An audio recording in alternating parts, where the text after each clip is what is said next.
Assalamualaikum warahmatullahi wabarakatuh. Selamat malam, salam HM Jember Hendro Motor. Baik, kali ini saya sedang mengalami kesulitan. Di belakang saya ini ada sepeda motor Scoopy. Dia mengalami kasus ketika digas, dia langsung merebet ataupun nggak bisa naik gas. Jadi langsung saja kita cek dalam sepeda motor Scoopy ini ya. Baik teman-teman, ini tak cek dulu ya, tak hidupkan dulu biar teman-teman juga tahu. Nah, ini kontak sudah on, lalu tak hidupkan.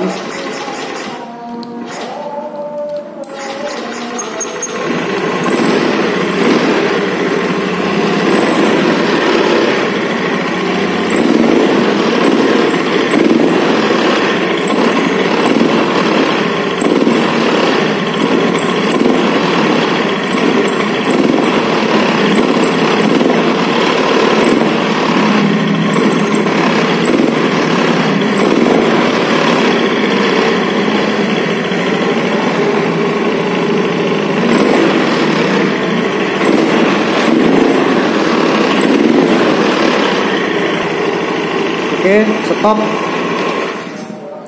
Jadi penyakitnya seperti barusan itu ya, digas kayak nggak mau. Oke, kalau gitu langsung saja ya pada analisa dulu. Baik, dalam kasus Scoopy ini tadinya digas dia nggak mau, alias berbet gitu ya, kayak digas itu kayak mau hilang gasnya. Nah, di bagian throttle pada bagian injektor itu sudah saya cek semua. Di bagian sensor TPS sudah saya cek, bagian sensor-sensor sudah saya cek, dan bagian throttle ini, throttle injeksinya itu sudah saya bongkar, sudah saya bersihkan. Tapi masih tetap gejalanya nggak hilang. Nah, pada bagian kedua saya cek bagian busi. Sedangkan bagian busi sudah saya bersihkan, itu tetap. Oke, kalau gitu bagian busi sudah minjem punya motor lain, tapi ya masih tetap dalam penyakit ini. Nah, dalam kasus berikutnya adalah saya ngecek pada bagian tekanan full pump. Tekanan full pump tadi sudah saya cek, itu untuk tekanannya normal, dia di angka 42 PSI. Dan sekarang saya ingin mengecek pada bagian kabel-kabel ya. Nah, di bagian kabel yang sebelah kanan sini itu sudah saya cek, tapi untuk kabel yang sebelah kanan sini itu normal. Mari kita lihat. Pada bagian kabel sebelah kanan ini sudah saya tarik-tarik ya. Biasanya Scoopy itu yang rawan kabel putus di dalam itu biasanya yang sering pada bagian sebelah kanan sini. Tapi setelah ini tak cek, ternyata di bagian kabel yang di sini tuh normal semua. Ini tadi tak tarik-tarik seperti ini, itu normal semua. Nah, sekarang saya mau lari pada bagian kabel yang ada di bawah filter, dan filternya juga sudah saya buka. Mari kita cek. Nah, di sini kan banyak kabel-kabel ya. Nah, di sini saya curiga pada bagian kabel-kabel ini solasinya itu sudah terkelupas semua. Nah, ini saya curiganya dari sini ya, barangkali penyakitnya memang ada di sini. Jadi untuk teman-teman simak video saya sampai habis, karena mungkin banyak kendala atau banyak kasus mungkin sama seperti ini. Nah, teman-teman bisa cek dalam video saya ini. Oke, kalau gitu saya mau buka-buka dulu di bagian kabel ini ya.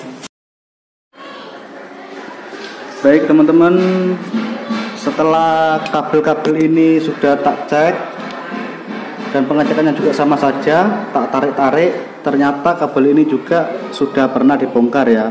Nah, di sini sudah kelihatan bekas-bekas. Nah, ini bekas-bekas habis dicek untuk kabelnya, habis pernah dicek mungkin di bengkel lain. Ini ada kabel 3 yang sudah dilupas ya. Nah, dari sini setelah pengecekan dari kabel ini, nah ternyata di bagian kabel ini itu normal. sudah saya cek semuanya itu normal. Nah, jadi setelah itu sudah saya cek normal, lalu saya coba cek, buka di bagian aki. Saya cek screennya satu persatu, ternyata di bagian screen itu normal semuanya. Oke, jadi semuanya itu normal. Sudah saya cek normal, injektor juga saya cek normal. Ini bekasnya saya cek injektornya ya, itu normal. Dan bagian kabel di bagian bodi ini ya, itu sudah saya avometer, semua itu normal ya.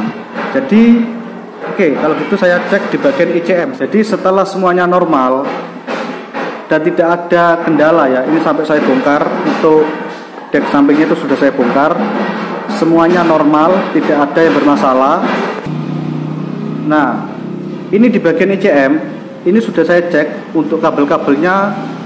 Kabel yang menuju di sensor di ICM itu sudah saya cek semua menggunakan avometer. Nah, untuk kabel di wilayah sini itu normal semuanya. Karena kalau dilihat dari avometer itu nanti akan kelihatan mana yang connect dan mana yang tidak. Oke, di sini sudah connect semuanya. Dan di sini saya menemukan kabel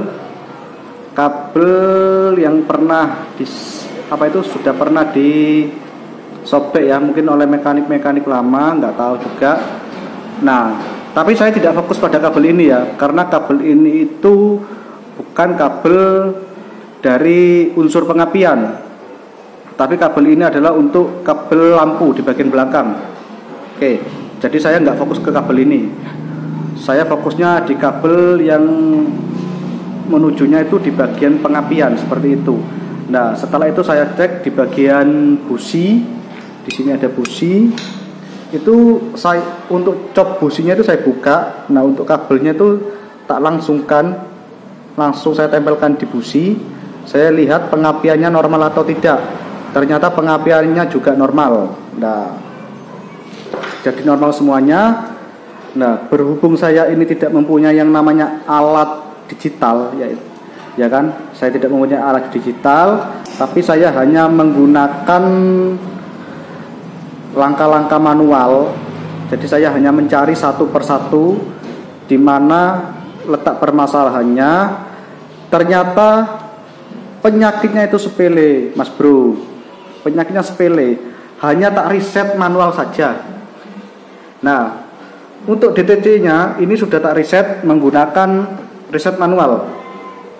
Sudah tak riset menggunakan riset manual.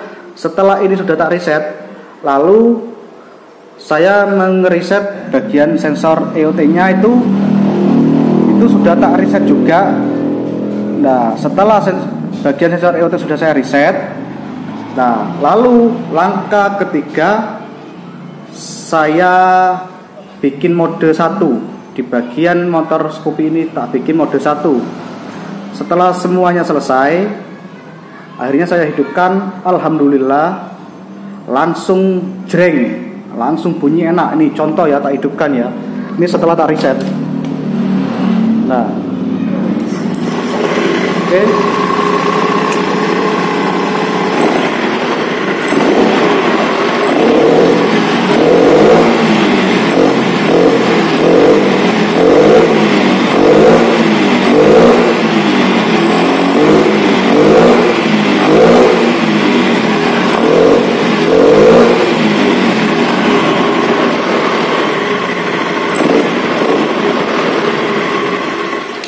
Oke, tak matikan. Nah, ternyata permasalahannya itu hanya minta di reset saja, bro. Nah, karena saya tidak punya alat digital, saya menggunakan sistem manual semuanya. Alhamdulillah, dengan langkah-langkah yang saya terapkan, meskipun itu manual, alhamdulillah kasus-kasus yang terjadi terhadap HM Jember, alhamdulillah terselesaikan dengan baik. Oke, jadi sampai di sini dulu video saya. HM Jember pamit dulu. Assalamualaikum warahmatullahi wabarakatuh. Salam HM Jember, mantap.